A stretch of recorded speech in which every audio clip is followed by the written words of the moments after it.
Hello friends, welcome back to my YouTube channel. ನನ್ನ ಹೆಸರು ಭರತ್. ನಾನು ಹೆಬ್ಬಾಳ್ ಕೆಂಪಾಪುರದಲ್ಲಿ ಇರುವಂತದ್ದು. ನನ್ನ ವಯಸ್ಸು 33 ವರ್ಷ. ಸೊ ನನ್ನ ಚಾನಲ್ ನೇಮ್ ಆಶ್ ಬಾರ್ ಅಂತ ಅಂದ್ರೆ ನನ್ನ ವೈಫ್ ಹೆಸರು ಅಶ್ವಿನಿ, ನನ್ನ ಹೆಸರು ಭರತ್. ಸೊ ಅವರ 3 ಲೆಟರ್ ASH, ನನ್ನ 3 ಅಕ್ಷರ BAR, ಆಶ್ ಬಾರ್. ನಾನು ಜಸ್ಟ್ ಕೇವಲ 1 ವರ್ಷದಲ್ಲಿ ಇನ್ಸ್ಟಾಗ್ರಾಮ್ 5 ಲಕ್ಷ ಜನ ಫಾಲೋವರ್ಸ್ ನ ಸಂಪಾದನೆ ಮಾಡಿದ್ದೀನಿ. ಅದೇ ರೀತಿ ಜಸ್ಟ್ ಕೇವಲ 45 ಡೇಸ್ ಅಲ್ಲಿ 20 kg ವೆಯ್ಟ್ ರಿಡ್ಯೂಸ್ ಮಾಡಿದ್ದೀನಿ. ಯಾವುದೇ ರೀತಿ ಸಪ್ಲಿಮೆಂಟ್ಸ್ ತಗೊಂಡಿಲ್ಲ, ಯಾವುದೇ ರೀತಿ ನಾನು ಪ್ರೋಟೀನ್ ಕನ್ಸ್ಯೂಮ್ ಮಾಡಿಲ್ಲ, ಮತ್ತೆ ಜಿಮ್ ಕೂಡ ಹೋಗಿಲ್ಲ. ನೋಡಿ, 2022ನೇ ಇಸ್ವಿ ಡಿಸೆಂಬರ್ 31 ಅವತ್ತೇ ಲಾಸ್ಟ್ ನಾನು ನಾನ್ ವೆಜ್ ಸೇವನೆ ಮಾಡಿದ್ದು ಮತ್ತೆ ಪಾರ್ಟಿ ಮಾಡಿದ್ದು. ಅವತ್ತಿಂದ ಇವತ್ತಿನವರೆಗೂ ಯಾವುದೇ ರೀತಿ ನಾನು ನಾನ್ ವೆಜ್ ಕನ್ಸ್ಯೂಮ್ ಮಾಡಿಲ್ಲ. ಆಲ್ಮೋಸ್ಟ್ 2 years ಆಗ್ತಾ ಬಂದಿದೆ. ಎಗ್ ಕನ್ಸ್ಯೂಮ್ ಮಾಡಲ್ಲ, ಮತ್ತೆ ಯಾವುದೇ ರೀತಿ ಪಾರ್ಟಿ ಮಾಡಲ್ಲ. ತುಂಬಾ ಜನ ಅನ್ಕೊಂತಾರೆ non veg protein, non veg ಇಲ್ದಿರ ಏನು ಇಲ್ಲ ಅಂತ. ಆದ್ರೆ ನನ್ನ ಎಕ್ಸ್ಪೀರಿಯನ್ಸ್, ನನ್ನ ಸ್ವಂತ ಅನುಭವದ ಪ್ರಕಾರ ನಾನ್ ವೆಜ್ ಏನು ಇಲ್ಲ. ನಾನ್ ವೆಜ್ ನಮ್ಮನ್ನ ತುಂಬಾ ಸೋಂಬೇರಿ ಮಾಡುತ್ತೆ. ಯಾವುದೇ ರೀತಿ ಕೆಲಸ ಮಾಡಕ್ಕೆ ನಮ್ಗೆ ಹೆಲ್ಪ್ ಕೂಡ ಮಾಡಲ್ಲ. ನೋಡಿ, ಇವತ್ತು ನಾನು ಯಾವುದೇ ರೀತಿ ನಾನ್ ವೆಜ್ ಕನ್ಸ್ಯೂಮ್ ಮಾಡಲ್ಲ. Dry fruits, organic food, fruits, vegetable consume ಮಾಡ್ತೀನಿ. ಸೊ ಅದ್ ಮಾಡೋದ್ರಿಂದ ಹೋಲ್ ಡೇ ತುಂಬಾ ಆಕ್ಟಿವ್ ಆಗಿರ್ತೀನಿ. ಪ್ರತಿ ದಿನ ನಾನು 5 kilometers ರನ್ ಮಾಡ್ತೀನಿ, ಆಫೀಸ್ ಕೆಲಸ ಮಾಡ್ತೀನಿ, ಮತ್ತೆ ನನ್ನ ಪರ್ಸನಲ್ ಕೆಲಸ ಮಾಡ್ತೀನಿ, ಯೂಟ್ಯೂಬ್ ವಿಡಿಯೋಸ್, ಇನ್ಸ್ಟಾಗ್ರಾಮ್ ವಿಡಿಯೋಸ್, ಇಷ್ಟೆಲ್ಲ ಮಾಡ್ತೀನಿ. ಆದ್ರೂ ಕೂಡ ನಾನು ಟಯರ್ಡ್ ಆಗಲ್ಲ. This is what the power of healthy food. ನಾನು 80 kgs ಇದ್ದಾಗ ತುಂಬಾ ಸೋಂಬೇರಿ ಆಗಿದ್ದೆ. ಏನು ಕೆಲಸ ಮಾಡಕ್ಕೆ ನನ್ಗೆ ಇಂಟ್ರೆಸ್ಟೇ ಬರ್ತಿರ್ಲಿಲ್ಲ. ನನ್ನ ಮೈಂಡ್ ಅಲ್ಲಿ ತುಂಬಾ ಐಡಿಯಾಸ್ ಇರೋದು, ಆದ್ರೆ ಅದನ್ನ ಇಂಪ್ಲಿಮೆಂಟ್ ಮಾಡಕ್ಕೆ ಆಗ್ತಾ ಇರ್ಲಿಲ್ಲ. ತುಂಬಾ ಸುಸ್ತಾಗ್ತಿದ್ದೆ, ಟಯರ್ಡ್ ಆಗೋದು. ಸೊ ಫಸ್ಟ್ ನಾನು ವೆಯ್ಟ್ ಲಾಸ್ ಮಾಡಿದೆ. ಸೊ ಎಲ್ಲಾ ರೀತಿ ನಾನ್ ವೆಜ್ ಎಲ್ಲ ಸ್ಟಾಪ್ ಮಾಡಿದೆ. ಆರ್ಗ್ಯಾನಿಕ್ ಫುಡ್ ಕನ್ಸ್ಯೂಮ್ ಮಾಡಕ್ಕೆ ಶುರು ಮಾಡಿದೆ. ಎವ್ರಿ ಡೇ ನಾನು ಓಡಕ್ ಶುರು ಮಾಡಿದೆ. ಬಿಗಿನಿಂಗ್ ಸ್ಟೇಜ್ ಅಲ್ಲಿ ನನಗೆ 100 meters ಕೂಡ ಓಡಕ್ ಆಗ್ತಿರ್ಲಿಲ್ಲ, ತುಂಬಾ ಸುಸ್ತಾಗ್ತಿತ್ತು. ಸೊ ಎವ್ರಿ ಡೇ ನಾನು ಟಾರ್ಗೆಟ್ ಮಾಡಿದೆ. ಇವತ್ತು 100 meters, ನಾಳೆ 200 meters, ಲೈಕ್ 500 meters. ಕೊನೆಗೆ 10 kilometers ಕಂಟಿನ್ಯೂಸ್ ನಾನ್ ಸ್ಟಾಪ್ ಆಗಿ ಓಡ್ತಿದ್ದೆ. ಸೊ ಆಗ ನಾನು ಕೇವಲ ಜಸ್ಟ್ 2 ಬಾರಿ ಊಟ ಮಾಡ್ತಿದ್ದೆ, ಬೆಳಿಗ್ಗೆ ಮತ್ತೆ ಸಂಜೆ. ಇವತ್ತು ಕೂಡ ನಾನು 2 ಬಾರಿ ಊಟ ಸೇವನೆ ಮಾಡುವಂತದ್ದು. ವೆಯ್ಟ್ ಹೇಗೆ ರಿಡ್ಯೂಸ್ ಆಗ್ತಿತ್ತು ಅಂತಂದ್ರೆ ಪ್ರತಿ ದಿನ 1 kg ಕಮ್ಮಿ ಆಗ್ತಿತ್ತು. With in span of 45 days 80 kg ಇಂದ 20 kg ಬಂದೆ. ಸೊ ನಾನು ಸೇವನೆ ಮಾಡ್ತಿದ್ದು ಅಂತ ಪ್ರೋಟೀನ್ ಬಂದು ಡ್ರೈ ಫ್ರೂಟ್ಸ್.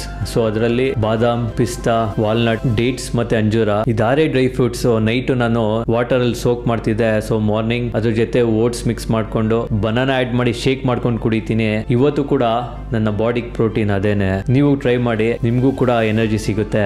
ನೋಡಿ, ಇದ್ರ ಎಲ್ಲಾದ್ರೂ ಮಧ್ಯೆ ಒಂದೇ ಒಂದು ವಿಷಯ ತುಂಬಾ ಇಂಪಾರ್ಟೆಂಟ್ ಆಗಿರೋಂಥದ್ದು. ಅದು ಏನು ಅಂತಂದ್ರೆ ಸ್ಪಿರಿಚುಯಾಲಿಟಿ, ಆಧ್ಯಾತ್ಮ. ನನಗೆ ಯಾರೋ ಹೀಗೆ ಹೇಳಿದ್ರು, ಹನುಮಾನ್ ಚಾಲೀಸ ಟ್ರೈ ಮಾಡು, ಲೈಫ್ ಅಲ್ಲಿ ಡ್ರಾಸ್ಟಿಕ್ ಬದಲಾವಣೆ ಸಿಗುತ್ತೆ ಅಂತ ಅಂದ್ರು. ಶುರು ಮಾಡಿದ್ಮೇಲೆ ಗೊತ್ತಾಯ್ತು ಅದ್ರ ಪವರ್ ಏನು ಅಂತ. ನೀವೇನಾದ್ರು ಹನುಮಾನ್ ಚಾಲೀಸ ಓದಕ್ ಶುರು ಮಾಡಿದ್ರೆ ಒಂದು ಲಾಸ್ ಇದೆ. ಆ ಲಾಸ್ ಏನು ಅಂತ ಅಂದ್ರೆ ನಿಮ್ಮ ರಿಲೇಟಿವ್ಸ್ ಆಗಿರ್ಬೋದು ಅಥವಾ ನೀವು ರಿಲೇಶನ್ಶಿಪ್ ಅಲ್ಲಿ ಆಗಿರ್ಬೋದು, ಯಾರು ಜಿನಿಯನು, ಯಾರು ಫೇಕ್ ಅನ್ನೋದು ಗೊತ್ತಾಗುತ್ತೆ. ಮತ್ತೆ ನಿಮ್ಮ ಫ್ರೆಂಡ್ ಸರ್ಕಲ್ ಅಲ್ಲೂ ಅಷ್ಟೇ ಯಾರು ಚಾಲಾಕಿ ಅನ್ನೋದು ನೀಟಾಗಿ ನಿಮ್ಗೆ ಗೊತ್ತಾಗುತ್ತೆ. ಆಗ ನೀವು ಒಬ್ಬಂಟಿ ಆದ್ರೂ ಆಗ್ತೀರಾ. ಇದು ನನ್ನ ಸ್ವಂತ ಅನುಭವದಲ್ಲಿ ನಾನು ಹೇಳ್ತಿದ್ದೀನಿ. ಹನುಮಾನ್ ಚಾಲೀಸ ಅನ್ನೋದು ಆರ್ಡಿನರಿ ಅಲ್ಲ.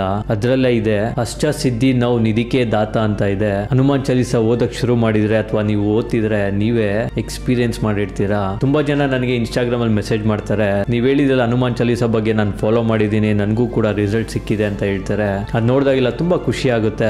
ನಿಮ್ಗೆ ಅನ್ಸುತ್ತಾ ನಾನು ನಿಮ್ಗೆ ಹನುಮಾನ್ ಚಾಲೀಸ ಓದಿ ಅಂತ ಹೇಳಕ್ಕೆ ಕಮಿಷನ್ ಸಿಗುತ್ತೆ ಅಂತ? ನನ್ನ ಲೈಫ್ ಅಲ್ಲಿ ನಾನು ಮುಂಚೆ ಇದ್ದಿದ್ದ ರೀತಿ ಮತ್ತೆ ಈಗಿರುವಂತ ರೀತಿ ಡ್ರಾಸ್ಟಿಕ್ ಬದಲಾವಣೆ ಇದೆ.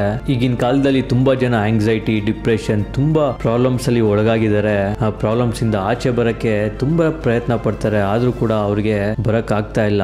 ನೀವು ನನ್ನನ್ನ ಫ್ರೆಂಡ್ ಆಗಿ ನಂಬಿ ಇದನ್ನ ಓದಕ್ ಶುರು ಮಾಡಿ, ನಿಮ್ಮ ಲೈಫೇ ಬದಲಾಗುತ್ತೆ. ನೀವು ತುಂಬಾ ರೀತಿ ರಿಲೇಶನ್ಶಿಪ್ ನ ನಿಭಾಯಿಸ್ತಿರ್ತೀರಾ. ಒಂದು ಹಸ್ಬೆಂಡ್ ಆಗಿರ್ಬೋದು, ವೈಫ್ ಆಗಿರ್ಬೋದು, ಬ್ರದರ್ ಸಿಸ್ಟರ್. ಇದೊಂದು ರಿಲೇಶನ್ಶಿಪ್ ನೀವು ಆಂಜನೇಯ ಸ್ವಾಮಿ ಜೊತೆ ನಿಭಾಯಿಸಿ, ನೀವೇ ಬದಲಾವಣೆ ಕಾಣ್ತೀರಾ. ನಾನು ಯಾವ ಸ್ವಾಮಿನೂ ಅಲ್ಲ, ನಾನು ಯಾವ ಗುರುನೂ ಅಲ್ಲ. ನಾನು ಒಬ್ಬ ನಾರ್ಮಲ್ ಹ್ಯೂಮನ್ ಬೀಯಿಂಗ್. ನಿಮ್ಮ ಹಾಗೆ ನಾನು ಒಬ್ಬ ನಿಮ್ಮ ಫ್ರೆಂಡ್ ರೀತಿ ನಾನು ತಿಳ್ಕೊಳ್ಳಿ. ನಾನು ಇಷ್ಟೊಂದು ಹೇಳ್ತಿದ್ದೀನಿ ಅಂತಂದ್ರೆ ಅದ್ರಲ್ಲಿ ಏನೋ ಒಂದು ಇದೆ ಅಂತ. ಒಂದ್ ಸೇಯಿಂಗ್ ಇದೆ, ತುಂಬಾ ಜನ ವರ್ಷ ಇಡೀ ಮಾಡಿದ್ದನ್ನೇ ಮಾಡಿ ನೀನ್ ನನ್ಗೇನು ಒಳ್ಳೇದ್ ಮಾಡಿಲ್ಲ ಅಂತ ಭಗವಂತನ ಹತ್ರ ಹೋಗಿ ಕೇಳ್ತಾರಂತೆ. ಅದಕ್ಕೆ ಭಗವಂತ ಹೇಳ್ತಾನಂತೆ, ಕ್ಯಾಲೆಂಡರ್ ಕೂಡ ತಿಂಗಳಿಗೊಮ್ಮೆ ಬದಲಾಗುತ್ತೆ, ನೀನ್ ಮಾತ್ರ ಇದ್ದಂಗೆ ಇದ್ಬಿಟ್ಟು ಏನು ಬದಲಾಗಿಲ್ಲ ಅಂತ ನನ್ನನ್ ಬಂದ್ ಕೇಳಿದ್ರೆ ಏನು ಬದಲಾಗಲ್ಲ ಅಂತ ಹೇಳಿದ್ನಂತೆ. ಬದಲಾಗಕ್ಕೆ ಹೊಸ ವರ್ಷ 1ನೇ ತಾರೀಕೆ ಆಗ್ಬೇಕು ಅಂತ ಏನಿಲ್ಲ. ಬದಲಾಗ್ತೀನಿ ಅಂತ ಮನ್ಸಲ್ಲಿ ಗಟ್ಟಿ ನಿರ್ಧಾರ ಮಾಡಿದ ದಿನದಿಂದಲೇ ಹೊಸ ಬದಲಾವಣೆ ತಾನಾಗಿಯೇ ಶುರು ಆಗುತ್ತೆ. ಅದೇ ನಮ್ಮ ಬದುಕಿಗೆ ಹೊಸ ವರ್ಷ, ಹೊಸ ಹರುಷ. ತುಂಬಾ ಜನ ಮಾಡಿದನ್ನೇ ಮಾಡ್ತಾರೆ, ಅವ್ರು ಏನು ಬದಲಾವಣೆನೇ ಮಾಡ್ಕೊಳಲ್ಲ.